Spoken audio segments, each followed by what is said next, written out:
नमस्कार, आप देख रहे हैं इंडिया न्यूज राजस्थान और मैं हूं आपके साथ आयुष छत्रांश। राजस्थान में गर्मी के साथ साथ चुनावी पारा भी गर्म होता जा रहा है और राजस्थान में चुनावी सरगर्मियां अब और तेज हो रही हैं। कांग्रेस के चिंतन शिविर के बाद बीजेपी में भी चिंतन और मनन का दौर शुरू हुआ। चुनाव की तैयारियों को लेकर के बीजेपी की बैठक भी जयपुर में हुई। अगले साल होने वाले विधानसभा चुनाव को जीतने के लिए रणनीति की तैयारी की गई। जयपुर में हुई भाजपा राष्ट्रीय पदाधिकारियों की बैठक में प्रधानमंत्री नरेंद्र मोदी ने बिना नाम लिए परिवारवाद और वंशवाद को लेकर कांग्रेस पर निशाना साधा। अपने भाषण में प्रधानमंत्री मोदी ने कांग्रेस पे परिवारवाद की राजनीति को प्रमुखता देने का आरोप लगाया। ये खास रिपोर्ट देखिए। पीएम मोदी ने बीजेपी पदाधिकारियों की बैठक को वर्चुअली संबोधित करते हुए परिवारवाद पर बड़ा हमला बोला है। उन्होंने कांग्रेस समेत तमाम प्रादेशिक पार्टियों पर नाम लिए बगैर परिवारवाद की राजनीति करने का आरोप लगाया। उन्होंने कहा कि ये वंशवादी पार्टियां देश को पीछे ले जाने में लगी हुई हैं, लेकिन हमने परिवारवाद को कम करने का काम किया है। परिवारवादी पार्टियों ने देश में भ्रष्टाचार को, धांधली को, भाई भतीजावाद को, इसी को आधार बनाकर देश का बहुत मूल्यवान समय बर्बाद किया है। तंत्र के लिए यह सबसे घातक परंपरा है।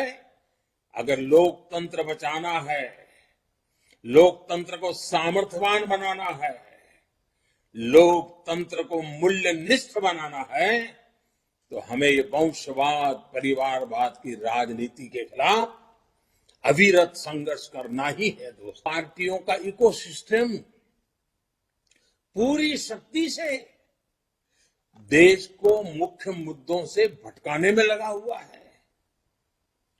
हमें कभी ऐसी पार्टियों के जाल में नहीं फंसना है। इधर बीजेपी अध्यक्ष जेपी नड्डा ने प्रदेश की कांग्रेस सरकार पर तीखे हमले किए हैं। उन्होंने कहा है कि प्रदेश में अत्याचार बढ़ रहा है और महिलाओं की सुरक्षा करने में सरकार नाकाम रही है। उन्होंने प्रदेश भाजपा की पीठ थपथपाते हुए कहा कि बीजेपी विपक्ष में अच्छा काम कर रही है। बीजेपी पदाधिकारियों को प्रधानमंत्री नरेंद्र मोदी ने आगामी विधानसभा चुनाव को लेकर जीत का मंत्र दिया है। उन्होंने भाजपा नेताओं को आने वाले चुनाव में जमीनी स्तर पर पार्टी को मजबूत करने की हिदायत दी है। उन्होंने बीजेपी को हमलावर बनाने की कोशिश की है। Bureau report, India news Rajasthan.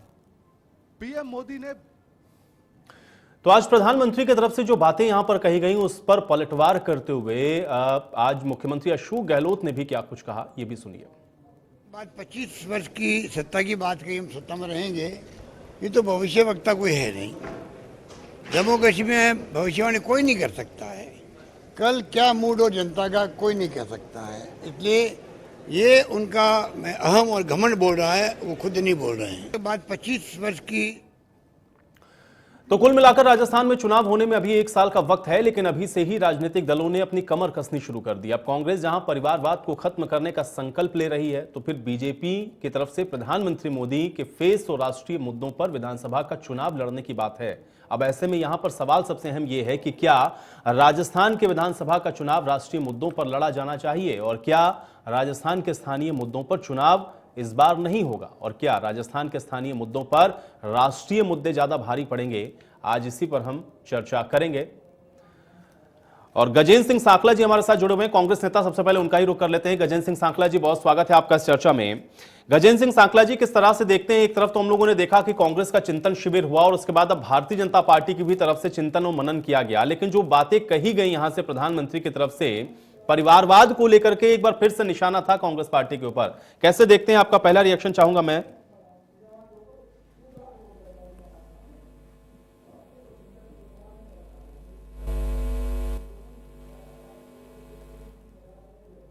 परिवारवाद से अछूती है, वो कह रहे हैं हम भी कम कर रहे हैं। इसका मतलब आप भी परिवारवाद के अंदर लिप्त हो, ये बात प्रधानमंत्री जी ने स्वीकार की है। दूसरी बात यह है कि राजस्थान के अंदर अभी 1 साल और 7 महीने यानी 19 महीने अभी चुनाव के अंदर बाकी है। अभी कोई चुनाव दूर दूर तक नहीं है और प्रधानमंत्री जी और भारतीय जनता पार्टी हर समय चुनावी मोड में रहती है। आज जनता बिजली से त्रस्त है, ये कहे कि मैं कोयले की व्यवस्था कराऊंगा, महंगाई से आज जनता त्रस्त है, ये कहे कि मैं महंगाई में राहत दिलाने की तो आपको मदद करूंगा। राजस्थान की जनता क्या हिंदुस्तान का अंग नहीं है क्या? आज वो महंगाई से त्रस्त है, इसमें कुछ नहीं बोले। आज वो तो कह रहे चुनाव के लिए तैयार। अभी कौन सा चुनाव है? आप चुनावी बोर्ड से प्रधानमंत्री जी बाहर निकलो और बाहर निकल करके देश की जनता की भलाई के लिए जो आपको जनमत मिला उस पर कुछ काम करो। अभी चुनाव कहीं नहीं है, अभी 19 महीने पड़े हैं चुनाव के अंदर, और 19 महीने का मतलब 1/3 टाइम अभी तक बाकी पड़ा है। इसलिए ये टोटल ही चुनाव के मूड वाली पार्टी है, इनको जनता से कोई मतलब लेकिन नहीं। गजेंद्र सिंह जी, महंगाई ये तो समझना पड़ेगा ना, ठीक है चुनावी मोड वाली पार्टी है, राजनीतिक तौर पर तो आपने ये बात कह दी, लेकिन महंगाई पर तो प्रधानमंत्री कभी नहीं बोलते हैं। उसके बाद भी इतने स्टेट में हम लोगों ने देखा, अभी चुनाव हुए 2 महीने पहले, वहां पर भी जीत गई है। अब आप कह रहे हैं कि चुनावी मोड में रहते हैं, अगर इस मोड में आप नहीं जाएंगे तो कैसे जीतेंगे भारतीय जनता पार्टी से, या बरकरार कैसे रखेंगे अपनी सत्ता को राजस्थान के अंदर? हर समय चुनाव करना, देश की जनता इससे ऊब गई और ढाप गई है। अरे आप जनता की तकलीफ को भागीदार तो बनो। आज आपने कल फिर गैस सिलेंडर बढ़ा करके 117-18 रुपए गैस सिलेंडर 1017 रुपए पहुंचा दिया। आप इस पर कुछ नहीं बोल रहे हो। अरे मैं थोड़ी राहत दूंगा, आपको मदद करूंगा। आज जो बरसों से देश की आजादी के बाद 70 साल से जो सब्सिडी चली आ रही थी, एकदम उसको आपने खत्म कर दिया। महंगाई चरम सीमा पर है, आप बोल नहीं रहे हो। केवल अडानी और अंबानी की संपत्ति को बढ़ा रहे हो, आम आदमी की तकलीफ को आप देख नहीं रहे हो, और केवल चुनावी वोट। क्या हमारा उद्देश्य ये रह गया? देश की जनता में आगे चुनाव के लिए वोट देती है, तभी आपको वोट दे दिया, आगे फिर चुनाव की बात करो। क्या ये हमारा लक्ष्य है? क्या हमारा लक्ष्य देश की जनता के लिए जो राहत दे सकते हो आपको भारत लेकिन का सांखला सिंबल जी बना भाई, के देखिए दिखाया देश की है। जनता को राहत देने के लिए आपको सत्ता में तो आना पड़ेगा ना, नहीं तो विपक्ष में बैठ के राहत कैसे देंगे? अरे देश की और जनता सत्ता में को आना है पता तो क्या फिर भाई होती जो है? आपके सामने वोट पार्टी है, पता आपका क्या जो होती है? प्रतिद्वंदी है, उससे लड़ना पड़ेगा आपको। सर, वोट महंगाई, पता क्या बेरोजगारी, है? आपके लड़ने विषय का सब सही समय है, नहीं लेकिन है। मुझे ये बताइए कि इतनी महंगाई, इतनी बेरोजगारी होने के बाद भी 5 स्टेट में से एक भी जगह पर आपको सफलता नहीं मिली, क्यों हुआ ऐसा गजेंद्र जी? ऐसा है सर कि ये भी समय रहते आपको पता लग जाएगा, बात का स्थिति का पता लग जाएगा। जो उत्तर प्रदेश के अंदर जनमत पिछली बार मिला था, वो इस बार जनमत मिला है क्या? ये आप तय करके देख लीजिए। विपक्ष का जो वोट है वो भारतीय जनता पार्टी से कहीं ज्यादा है। वो ठीक है, आपस में बंटने की वजह से एक इनको फायदा मिल गया चुनाव में जीतने का। चुनाव जीतना ही केवल सारे पैरामीटर्स नहीं है। देश की जनता की तकलीफ के साथ अगर खड़े होंगे तो आपके साथ सरकार रहेगी। नशे में आपको रहना। चलिए ठीक है, लेकिन ठीक है, ये तो उत्तर प्रदेश में आपने बता दिया मुझे, लेकिन मैं साथ में ये भी तो फिर जोड़ूंगा ना उसमें, उत्तराखंड के अंदर फिर क्यों नहीं वापस आए? वहां भी 5 साल ये सरकार चला रहे थे। आप पंजाब के अंदर अपनी खुद सरकार चला रहे थे, वहां से सत्ता ने आपको बेदखल कर दिया और आप वहां पे आम आदमी पार्टी आ गई। आप कह रहे हैं कि पार्टियां चुनावी मोड में रहती हैं, लेकिन कांग्रेस उस मोड में होगी नहीं, तो आप सत्ता तक कैसे पहुंचेंगे भाई? जनता की सेवा करेंगे कि नहीं करेंगे सांखला जी? और सेवा करनी है तो आपको सत्ता में आना पड़ेगा। विपक्ष में बैठ के कर सकते हैं तो बहुत अच्छी बात है, और इसलिए उसका तोड़ आपको तो निकालना पड़ेगा ना। केवल ये कहने से कैसे जीतेंगे कि महंगाई है, बेरोजगारी है, सिलेंडर महंगा है, तो सबको पता चल रहा है, लेकिन फिर भी आप लोग जीत नहीं पा रहे हैं। आप सुनोगे नहीं सर, केवल गीत ही गाओगे। सत्ता में तब आओगे जब चुनाव होगा। चुनाव 17 महीने बाद है। अभी जो आज आदमी गजेंद्र सिंह सांखला जी, 17 महीने बीतने में समय नहीं लगता है। 17 महीने कोई बहुत लंबा समय नहीं है गजेंद्र सिंह सांखला जी। सर बहुत लंबा है। 17 दिन निकालना मुश्किल होता है आम आदमी के लिए।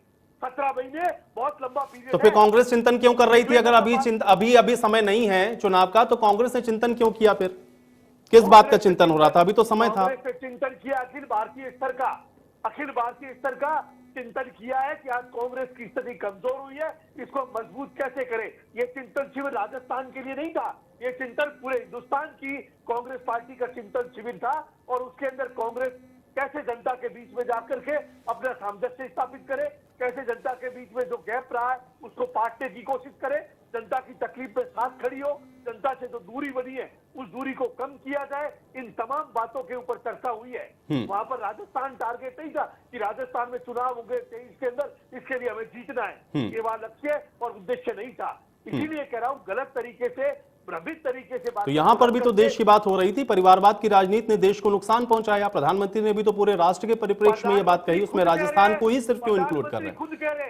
प्रधानमंत्री खुद कह रहे हैं भारतीय जनता पार्टी भी परिवारवाद की पोषक है। हम कम है, ये ज्यादा है, इतना ही कहा है उन्होंने, खुद कहा है। हम भी इसको कम कर रहे हैं। इसका मतलब आप भी इसके अंदर शामिल हो, सब लोग शामिल है। ठीक है, कुछ लोग कम कर रहे हैं। देखिए, परिवारवाद किसका होता है? कांग्रेस की 3 पीढ़ियों ने आजादी के आंदोलन में मोतीलाल नेहरू, पंडित जवाहरलाल नेहरू, इंदिरा की 3-3 पीढ़ियों ने आजादी के आंदोलन में कूदे थे और अपने जान की बाजी लगाई थी और सालों तक जेल की यात्राएं की है। वहां अंग्रेजों के मुखबिर बन करके अंग्रेजों से दलाली थोड़ी की हमने देश की आजादी के आंदोलन में 3-3 पीढ़ियां, उस समय भी कहा जा सकता है 3 पीढ़ियों ने कांग्रेस की आजादी के आंदोलन में भागीदारी निभाई, यहां तक कि आप देखिए उसमें लोगों को अपनी जान गंवानी पड़ी। देश के लोगों ने कांग्रेस के नेतृत्व में अपने घर बार छोड़ दिए, आजादी के आंदोलन लगे, माँ बेटा बाप भाई सबने मिलकर देश की आजादी के आंदोलन। उस समय ये नहीं था कि परिवारवाद है, बाप लड़ रहा है तो बेटा क्यों लड़ेगा, बेटा लड़ रहा है तो दादा क्यों लड़ेगा। देश को आजाद कराने का लक्ष्य था और उन गोरे गुलामों से, गोरे लोगों से हमें अपने आप को आजाद करा, 250 साल की गुलामी से आजाद कराने की जरूरत थी। उस आजादी के आंदोलन में कूद करके देश को आजाद कराया है हमने, अंग्रेजों के मुखबिर बन ठीक करके है। देश को। अब हमारे साथ श्याम झा जी भी जुड़ चुके हैं, भारतीय जनता पार्टी के नेता, उनका भी रुख कर लेते हैं। श्याम झा जी, स्वागत है आपका इस चर्चा में।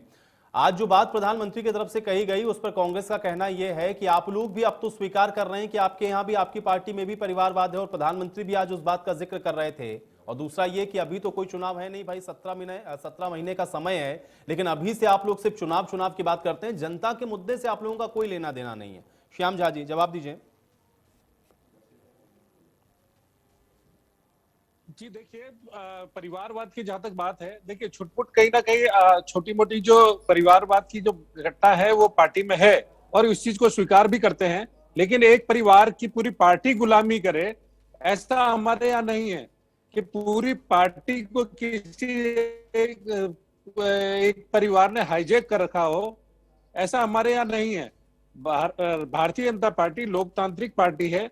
हाँ, कुछ क्षेत्र में कुछ स्थानों पे कोई परिवारवाद की 1-2 घटनाएं होंगी तो वो हो सकता है। और रही बात राष्ट्रीय कार्य समिति की जो बैठक है, वो भारतीय जनता पार्टी की कार्य प्रणाली का एक हिस्सा है। वो निरंतर सालाना एक बैठक होती है राष्ट्रीय कार्य समिति की, वो कभी कहीं होती कभी कहीं होती है। इस बार राजस्थान में है, चूंकि राजस्थान में बैठक है और राजस्थान में आने वाले समय में चुनाव है, तो इस वजह से थोड़ा सा चुनावी माहौल जो है वो गरमाया हुआ है।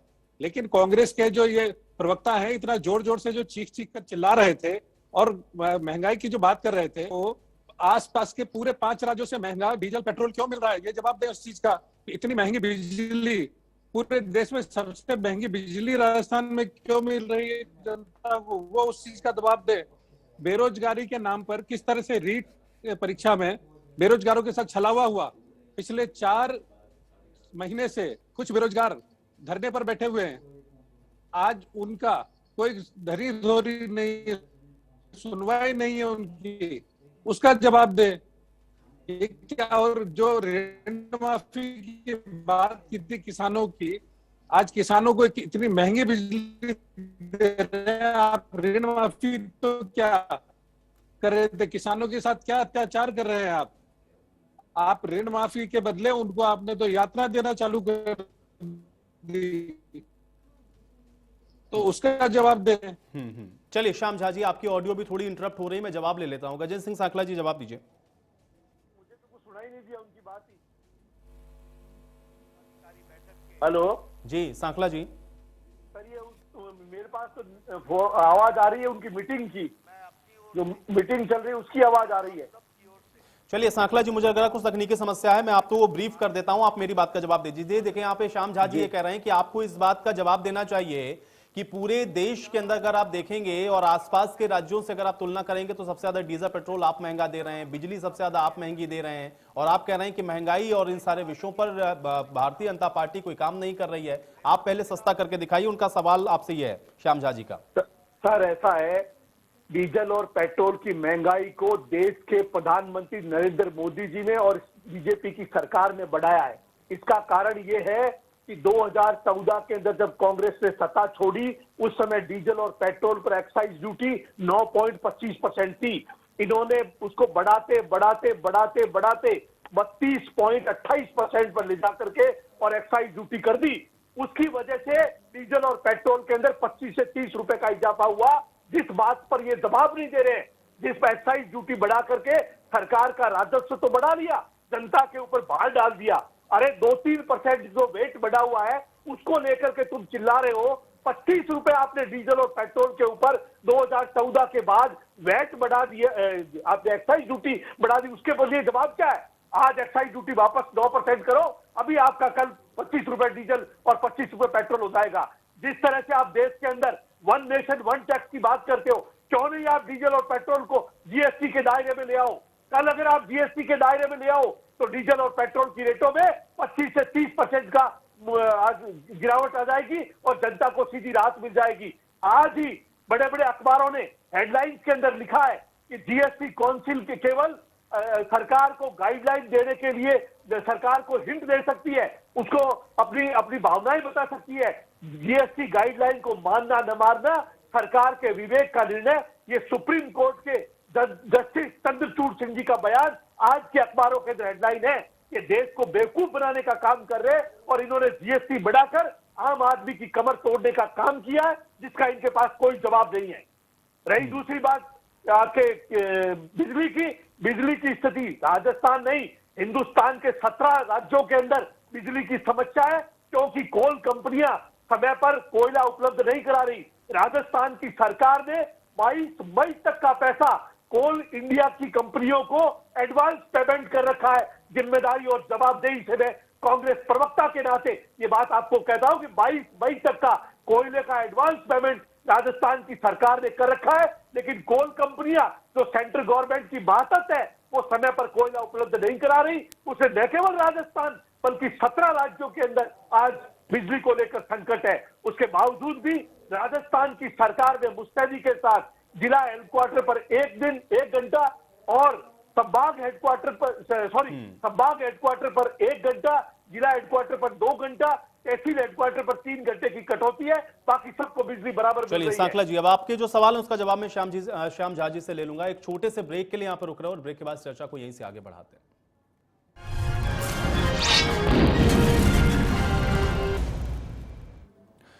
तो ब्रेक के बाद आप सभी का स्वागत है। बड़ी बहस में आज हम लोग चर्चा कर रहे हैं प्रधानमंत्री के द्वारा आज कहे गए उन तमाम संबोधनों की, जिसमें एक बार फिर से उन्होंने राजस्थान के अंदर परिवारवाद के ऊपर बड़ा हमला बोला है। एक तो राजस्थान के अंदर आपको पता है कि चुनाव होने हैं अब से 1.5 साल के बाद, लेकिन उन सब के बीच में जो पारिवारिक हमला या आप कह सकते हैं परिवारवाद को लेकर के जो हमला प्रधानमंत्री ने बोला है उसके मायने क्या हैं। और सबसे अहम बात यह भी है, चूंकि दोनों ही तरफ से आप देख रहे हैं, चाहे कांग्रेस पार्टी को देखें या भारतीय जनता पार्टी, दोनों ही चिंतन शिविर कर रही हैं, लेकिन इससे क्या हासिल हो रहा है और क्या इस बार राजस्थान के अंदर जो विधानसभा का चुनाव होगा वो इन्हीं मुद्दों के इर्द गिर्द घूमता हुआ दिखेगा, इसी पर चर्चा हम कर रहे हैं। एक बार फिर से चर्चा में वापस लौटेंगे। दोनों मेहमान मेरे साथ बने हुए हैं। श्याम झा जी, अब मैं आपका रुख करूंगा, क्योंकि गजेंद्र सिंह सांकला जी ने बताया, क्योंकि चाहे महंगाई की आप बात करें, उसमें चाहे आप बिजली संकट की आप बात करें, इन सब के लिए कहीं ना कहीं अगर आप देखेंगे तो जिम्मेदारी भारतीय जनता पार्टी की भी बनती है। और स्पेशली पेट्रोलियम जो प्रोडक्ट हैं उसको या तो आप जीएसटी के दायरे में लाएं, अगर आप चाहते हैं कि वाकई में महंगाई कम हो, और राज्य सरकारों के ऊपर ठीकरा फोड़ने से काम चलेगा नहीं। इसलिए महंगाई के लिए तो कम से कम भारतीय जनता पार्टी जिम्मेदार है। जवाब दीजिए इस बात का।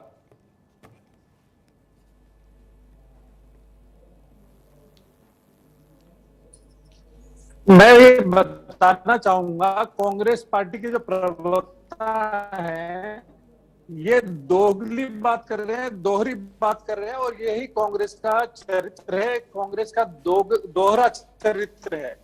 आज मैं बताना चाहूंगा, ये भी जानते हैं कि जीएसटी काउंसिल की बैठक में जो भी गैर बीजेपी शासित जो प्रदेश थे उन्होंने जीएसटी के दायरे में लाने का विरोध किया और नहीं लाते। जीएसटी में क्यों नहीं लाते? अरे भैया, जीएसटी में जब लाया जा रहा था, जीएसटी काउंसिल के बैठक में विरोध करने वाले आप लोग थे, और आप लोग गुमराह कर रहे हैं भारत की जनता को।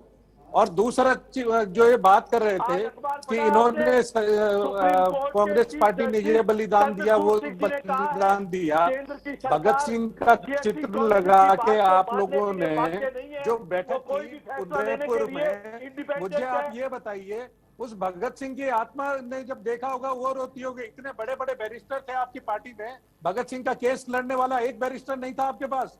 जवाहरलाल नेहरू इतने बड़े बैरिस्टर थे, महात्मा गांधी इतने बड़े बैरिस्टर थे, उनका केस लड़ने के लिए कोई फर्क क्यों नहीं हुआ? उसका जवाब दीजिए आप देश को। तीसरी बात, आज कोयले की बात करते हैं, सैकड़ों करोड़ रुपए का आपका, चुप रहिए, अरे भगत सिंह चुप जी, रही है, भगत सिंह यहाँ भगत सिंह कहाँ आ गया? बीच में भगत हल्ला सिंह मत कांग्रेस मचाइए। चलिए ठीक है, का सांखला चलेगा। जी, सांखला जी। आजादी के आंदोलन में सांखला आप जी, भी देखिए गाइए। आपने भी कहा भाई अंग्रेजों भगत की सिंह गुलामी ने करने वाले तो आप भी अंग्रेज तक पहुंचे थे ना सांखला जी, अंग्रेजों की गुलामी करने वाले आपने भी कहा था ना, आप भी अंग्रेज तक पहुंचे थे। तो भाई अब देखिए भगत सिंह भी आएंगे, जब आप अंग्रेजों तक जाएंगे तो भगत सिंह आएंगे, इसलिए आप सुन लीजिए, पहले उनको सुनिए, उनका समय उनको सुनिए, उसके बाद जवाब दीजिएगा। श्याम झा जी, बीपी हाई हो जाएगा सांखला जी। घमंड बोल रहा है, वो खुद नहीं बोल रहे हैं। तो बात 25 वर्ष की सत्ता की बात कही, हम रहेंगे, ये तो भविष्य वक्ता कोई है नहीं। सांखला जी बीपी हाई हो जाएगा थोड़ा।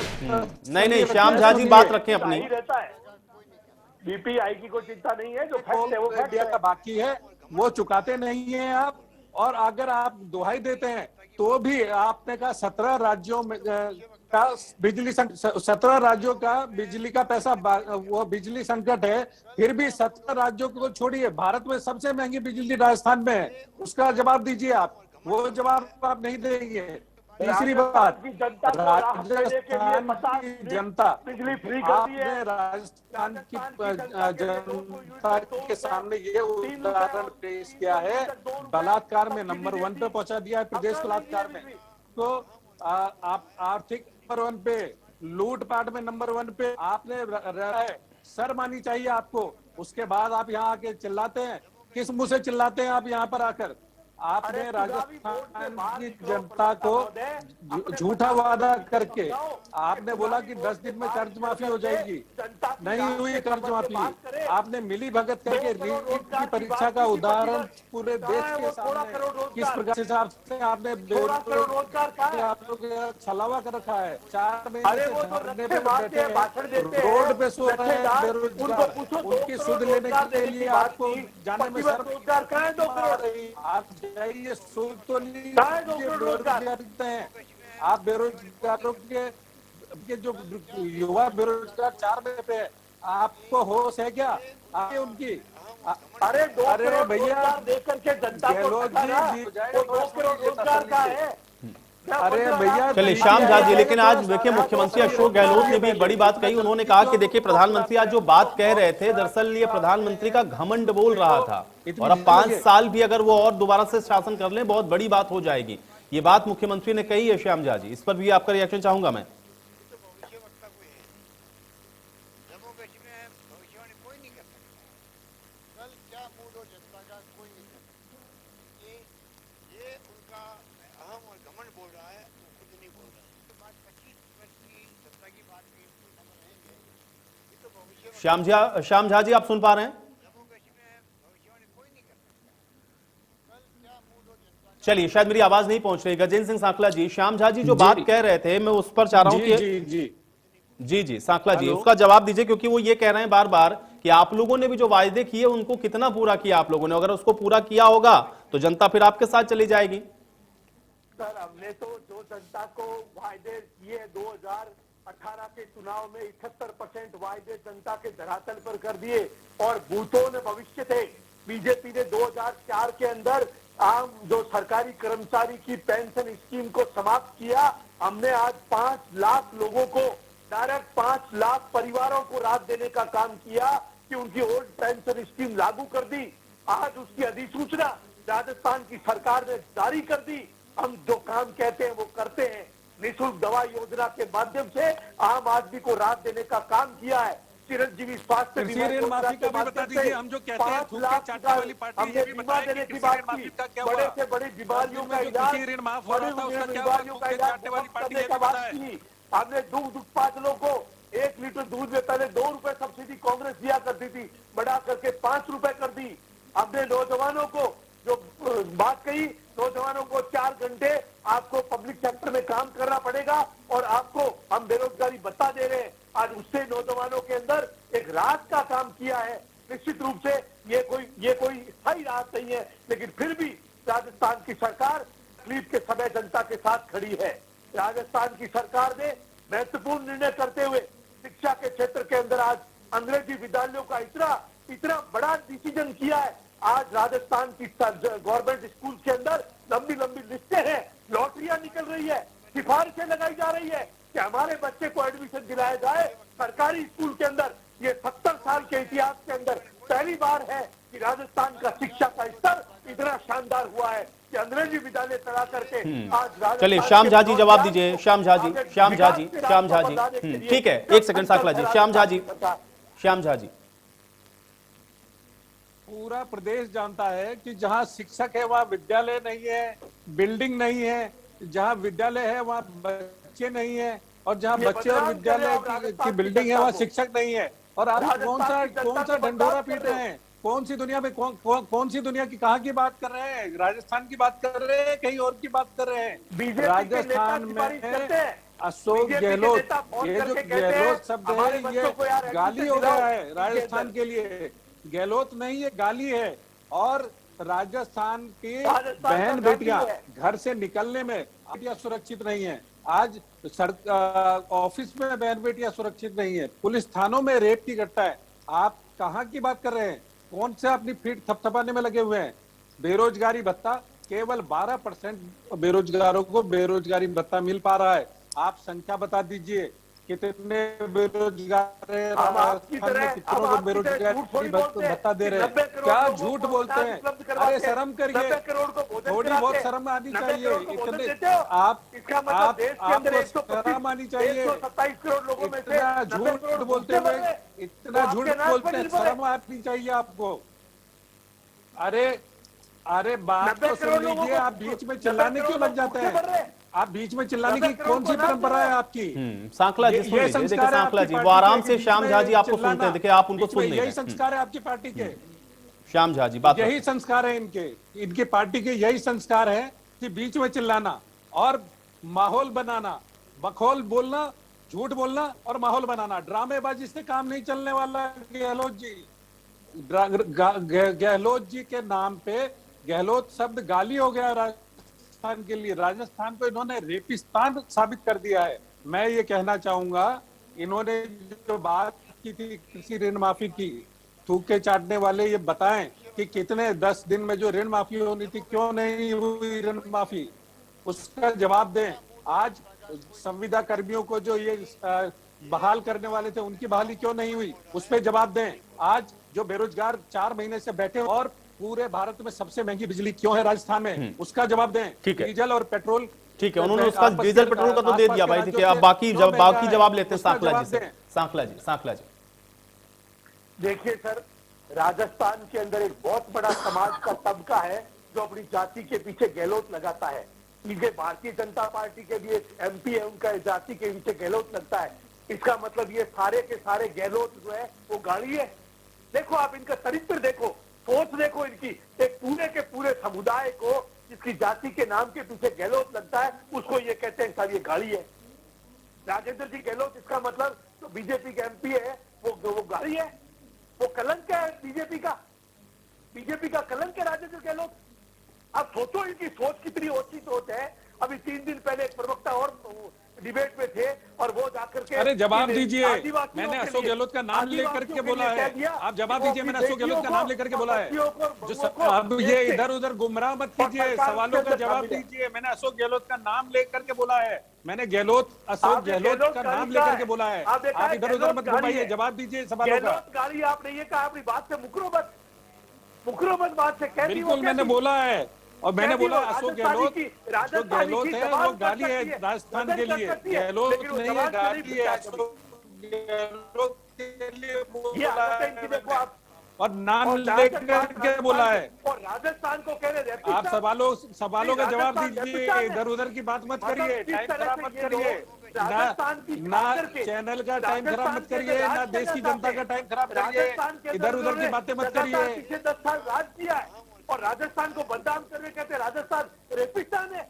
अच्छा, अभी उत्तर प्रदेश के अंदर एक 12 साल की बच्ची के साथ और उस थाने के अंदर रेप हुआ है जसोरा के पास। इसका मतलब उत्तर प्रदेश रेपिस्तान हो गया? यार कहने से पहले कुछ विवेक का इस्तेमाल तो करो। घटना निश्चित रूप से निंदनीय है और वो करता समाज का ही कोई न कोई व्यक्ति है, उसकी निंदा करनी चाहिए, उसके अरे खिलाफ देश कार्रवाई में करनी नंबर चाहिए। 1 पे तो और उसको- राजस्थान को पहुंचाया आपने। राजस्थान- बलात्कार में, महिला उत्पीड़न में देश में नंबर 1 पे तो राजस्थान को पहुंचाया आपने। कोई अपराधों में तो नंबर 1 नहीं राजस्थान पहुंचा को है। आपने पहुंचाया है, राजस्थान को बलात्कार में बदनाम नंबर 1 करने पे में पहुंचा भारतीय दिया है जनता आपने पार्टी राजस्थान ने को, एक उसका नंबर जवाब पर पहुंचा है, दीजिए। ये बात सही है। भारतीय जनता पार्टी की कथनी और करनी में अंतर है, और वो केवल और केवल चुनावी बोर्ड में रहती है, जनता को बदनाम श्याम करना, झा जी, हर कथनी समय करनी में एक तो चुनाव की अंतर है और बात आप लोग करना। हमेशा चुनावी नंबर मोड 1 में पे जो रहते हैं। पहुंचाया सारी है, चीजों को आप लोग चुनावी चश्मे से ही देखते हैं क्योंकि चुनावी मोड में रहते हैं आप लोग। श्याम झा जी, बिल्कुल सही बात है। भारतीय जनता पार्टी राजनीतिक पार्टी है और राजनीतिक पार्टी का चुनाव सारा दिन चुनाव और प्रोग्राम है। जनता का भला और जनता के लिए संघर्ष, ये तीनों चीजें राजनीतिक पार्टी का एक कार्यक्रम। अगर केवल बनावटी बातें करें तो वो संभव नहीं है। चुनाव भी हमारा एक अहम हिस्सा है, तो चुनाव की बात तो होगी। और अगर राजस्थान की जनता त्रस्त है तो राजस्थान की जनता को न्याय दिलाना हमारा कर्तव्य है, हमारा धर्म है। राजस्थान की जनता को जिस हिसाब से इन्होंने मरने के लिए छोड़ दिया है, केवल कुर्सी बचाने के लिए इन्होंने राजस्थान की जनता को मरने के लिए छोड़ दिया है। इनका केवल एक ध्येय, मेरी कुर्सी कैसी बच के रहे, बाकी राजस्थान और राजस्थान की जनता जाए भाड़ में। सरकार गिराने का काम किसने किया था? सरकार गिराने का काम किसने किया? कैसे बची रहे? आज वो गजेंद्र केवल और केवल एक मात्र ध्येय। क्यों? टूटी हुई सरकारों को गिराने का काम किसका है? सरकार करोड़ों रुपए एमएलए को किसने दामे थे जो सुन गई? अरे भैया गहलोत जी, कौन क्या करता है? क्या आपकी कौन तैयारी करता है पूरी उसका नहीं काम? है क्या? अभी आप का केवल काम नहीं बनावटी है। बातें मत टूटी करिए। हुई वो सरकारों को आपका गिराना। लोकेश यही शर्मा काम है ना। भागा भागा फिर रहा है, वह पेश नहीं हो रहा। ये फर्जी ऑडियो वीडियो वायरल कोई करके भागा भागा आपका नहीं लोकेश किया। शर्मा भागा भागा फिर रहा है। हाँ, तो दिल्ली ऑडियो पुलिस में ढूंढ रही है फर्जी है ना। लोकेश शर्मा को। ऑडियो में बनावटी फर्जी बातें है, मत करिए। तो वही और सब रही बोलो। बात तो दिल्ली वही सब बोलो। गुड़गांव में जो कैंपिंग फर्जी है, बीजेपी ने नहीं की थी, आपकी पार्टी के लोगों ने नहीं की थी कैंपिंग गुड़गांव में। डर किस बात का है? फर्जी है तो डर किस बात का है? वही सैंपल दो। किसको डर है? एक साल से किसको डर है? लुकते लुकते क्यों फिर रहे हो? दो वही सैंपल। अरे छुपते छुपते तो आपके मंत्री के पुत्र छुप रहे हैं। आपके मंत्री भगे भगे फिर रहे हैं। लोगों को रुपए मंत्री पुत्र भगे भगे फिर रहे हैं, छुपते छुपते फिर रहे हैं। लोकतंत्र की हत्या करते हो और सार्वजनिक चुनावी बोर्ड में ये भी सरकार गिरा दूं, ये भी सरकार गिरा दूं। आपके मुंह से लोकतंत्र शब्द अच्छा नहीं लग रहा गहलोत जी। अडानी और अंबानी को पैसे दे दूं। आपके मुंह से लोकतंत्र शब्द अच्छा नहीं लग रहा। ये बताओ कि प्रधानमंत्री जी के आज के बयान में राजस्थान की जनता को राहत देने की कौन सी बात कही? केंद्र की सरकार के नाते जिम्मेदारी नहीं राजस्थान की जनता के प्रति कि मैं महंगाई में मदद करूंगा, मैं मजबूर हूं, महंगाई नहीं कम कर पा रहा हूं। अरे आपकी क्या जिम्मेदारी है वो तो बताइए। वो तो बताइए आपकी क्या जिम्मेदारी है? आपकी जिम्मेदारी क्या? केवल मक्खन चाटना और अपनी कुर्सी बचाना, यही जिम्मेदारी है। इसीलिए प्रदेश की जनता ने चुन के भेजा है आपको। प्रदेश की जनता ने इसलिए चुन के भेजा है कि मक्खन चाटे, मलाई चाटे केवल, और अपनी कुर्सी बचा के रखे। इसलिए भेजा है प्रदेश की जनता ने आपको चुन के। याद है ना, प्याज की वजह से अटल बिहारी वाजपेयी की सरकार हिट गई थी और अब ये महंगाई डायन खाए जा रही है, जी को रो रही है जनता। आज जनता का घर चलना मुश्किल हो तो गया है। वही मैं कह रहा हूँ, कुछ तो राहत दीजिए राजस्थान की जनता को। बिजली सस्ती करिए, डीजल पेट्रोल कम करेंगे तो कुछ वस्तुएं भी सस्ती होगी। आवागमन में बहुत ज्यादा लग रहा है। और आसपास के जो सीमांत जिले हैं वहां तो पेट्रोल पंप मालिकों की हालत यह है कि पेट्रोल पंप बंद करने की नौबत आ गई। कई बंद हो चुके हैं, कई बंद होने की कगार पे हैं। वो बेरोजगार हो रहे हैं। एक पंप पे कम से कम 15 से 20 लोग काम करते हैं, वो बेरोजगार होने की स्थिति में है। उनके लिए कुछ करिए। केवल बखौल बनाने से, चिल्लाने से कुछ नहीं होगा गहलोत जी। जनता को लूटने का काम किसने किया? जियो फ्री किसने दिया? जियो का धन का ऐड किसने किया? चलिए ठीक है, अब आप लोग किससे आरोप प्रत्यारोप के बीच में चर्चा आज मुझे यही समाप्त करनी पड़ेगी। आप दोनों लोग का बहुत शुक्रिया अपना समय निकालने के लिए, चर्चा का हिस्सा बनने के लिए। हालांकि अभी राजस्थान में विधानसभा चुनाव को समय है, लेकिन आप देखिए किस तरह से अभी से ये दोनों राजनीतिक पार्टियां चुनावी मोड में आ चुकी हैं और आरोप प्रत्यारोप जमकर हो रहे हैं। लेकिन आरोप प्रत्यारोप के बीच में राजस्थान की जनता इस बार किसको चुनती है, इसके लिए चुनावों का ही इंतजार करिए। आज बड़ी बहस में मेरे साथ फिलहाल इतना है।